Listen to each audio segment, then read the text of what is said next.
implementable criminal offense. Yeah, It even was without not, that, you could have had it.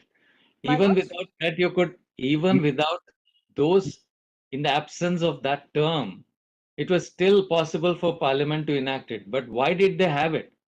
But the test really is this: how far does the court go? Because as your submissions, and this is something which counsel which follow you who should also address us.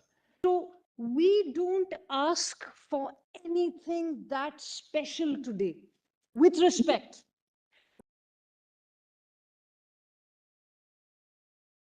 the Special Marriage Act, for instance, in these areas where there has been legislation. The Special Marriage Act, read in conjunction with well-established case law by my lords, both this nature of case, what is the function, what is the width and ambit of Parliament, along with cases like Puttaswamy and Johar, which my lords have made clear that fundamental rights cannot be trammeled.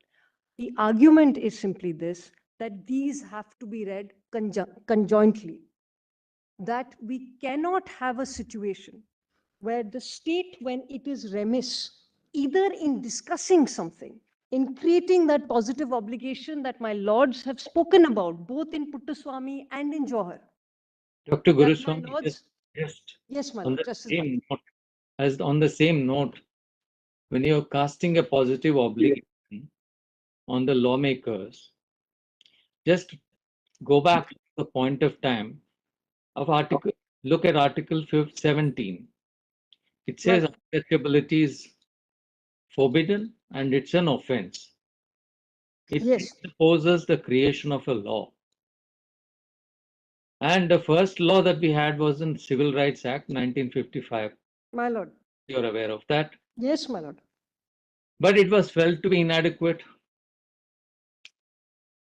What did the court do? Did the court step in and say this is wrong? According to you, it can. That's one situation. We are in a situation where there is no law, there is no Civil Rights Act. And something as assertive, as positive as 17, if we were to be enforced, how would the court deal with it? We are one step ahead and one step backward also. If it is forbidden and it's an offense, and to be an offense, you need a law. I Yeah, follow. you understand that. Therefore, I follow. horizontal right as well.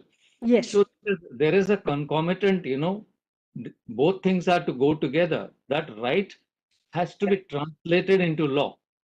And you can't have a wider right than that. To my mind, there is no right greater than Article 17, which is cast in the most absolute terms. And yet that depended, because you're dealing with an offense, that depended upon the lawmaker, left it to the lawmaker to lay out the conditions in which an offense could be created. Because after all, then you're dealing with someone else's life, liberties, right? Yes. So therefore, that legislative vacuum had to be addressed by Parliament through an enactment. So we are almost at that situation, but with not such a wide right. It's a derivative right as of now because of a kind of seamless web which you are trying to expound. That the judgments of the court, starting with decriminalization, a general right of privacy, you're stitching it all and saying that there is an organic growth, which means that we have a right to marry. Therefore, there is need for recognition. My lords, I follow, and I'm grateful, Justice, but I'm grateful. My lords, if we read Article 17, if I may, with your permission, untouchability is abolished and its practice in any form is forbidden. The enforcement of any disability arising out of untouchability shall be an offense punishable in accordance with law. So the text of the Constitution and the drafters made it incumbent upon the legislature to have an enactment, an act of parliament that would in fact make this an implementable criminal offense. Yeah, It even was without not, that, you could have had it. my Even lords, without that, you could, even without those, in the absence of that term, it was still possible for Parliament to enact it. But why did they have it? They cast an obligation. Therefore, there are different kinds of rights in the Fundamental Rights chapter. Now, what you are saying is something which is now recognized as a right necessarily has to be translated into law. That is where I think the Chief Justice's question is very important. My lords. Unless we create an obligation, because short of an obligation of that kind, how do we weave out an obligation or a mandate? My lords, my respect. Now take Puttaswamy itself.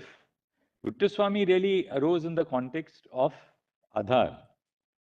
When the Aadhaar challenge was laid before our court, Yes, my lords. then Attorney General Mr. Rohatgi argued that there is no right to privacy, based on a judgment of the court, our court, which had held that there is no right to privacy. But then there were views, say in Khadak Singh and following cases, which said that there is a right to privacy. When Puttaswamy came before the court, specifically in the context of informational privacy, which was really the backdrop to Puttaswamy, the concluding part of the judgment says that we would expect that Parliament should come out with a draft bill or a law on privacy. By then, some steps had been taken because the Sri Krishna Committee had been constituted. We took note of what had been done by Parliament, namely the constitution of the Sri Krishna Committee. Obviously, we couldn't issue a mandamus to the legislature. And then we said that this is what we have been assured. So even in the context of privacy, the thing is that these rights the court has contemplated have to be fleshed out by the legislature. There are cases, of course, Vishakha is the classical example where the court has laid down a framework pending the legislature stepping in and creating a law specifically on the safety of women in the workplace. But the test really is this: how far does the court go? Because as your submissions, and this is something which counsel which follow you who should also address us, all your submissions willy-nilly would have some bearing on how we understand the impact of our decision as you want it to be, albeit in the context of the Special Marriage Act, on issues which will relate to personal law. Because there is no doubt about the fact that, adoption, succession, intestacy, these are all matters which are governed by the personal law even today. My lords, adoption today Apart is covered from- by the Juvenile Justice Act, my lord. It's Also by the civil law. But you also have the Hindu Succession and Adoptions, the Hindu Adoptions and Maintenance Act. You do, my lords, but now the legislative mandate for adoption in general is the coverage of the Juvenile Justice Act, which was adopted more recently. It is a civil law and it That cuts was the- across communities. See, It I cuts think across religious. My lords. that is true, because for the longest time there was a problem in enacting a law, a general law. But let's not also undermine the Hindu Adoptions and Maintenance Act, because apart from juvenile justice, which you would now refer, that is also one of the laws, and that does lay out certain conditions, and that would govern those who are of that faith. Yes. And likewise, there is no other law other than the 2016 Act. There is no other law. My lords, may I now answer these questions serial-wise, my lords, if I may. First, my Lord Justice Bhatt, respectfully, my lords, my assessment, my lords, and it is far more limited than my lord's assessment. My assessment of Article 17 is that it mandates that the legislature create law to convert Article 17 into an implementable criminal offense. Hence the language in Article 17, the text of the Constitution saying punishable in accordance with law. Correct. And similarly, my lords, may I just add this, similarly, 21A, when I was, my lords, and this was perhaps the first big constitutional rights case I argued, the Right to Education Act, Article 21A, and we were before then Chief Justice Kapadia. And one of the points that Justice Kapadia made to me was that even pre-21A, even pre the legislative enactment, the courts had been actively involved in implementing and enforcing this right to education. And he took us through case law. He said, you see, this, 21A and the legislative intent only comes later. My lords have been that North Star, not just for LGBTQ rights. My lords have been that North Star in many facets of fundamental rights, pre the legislature walking the talk.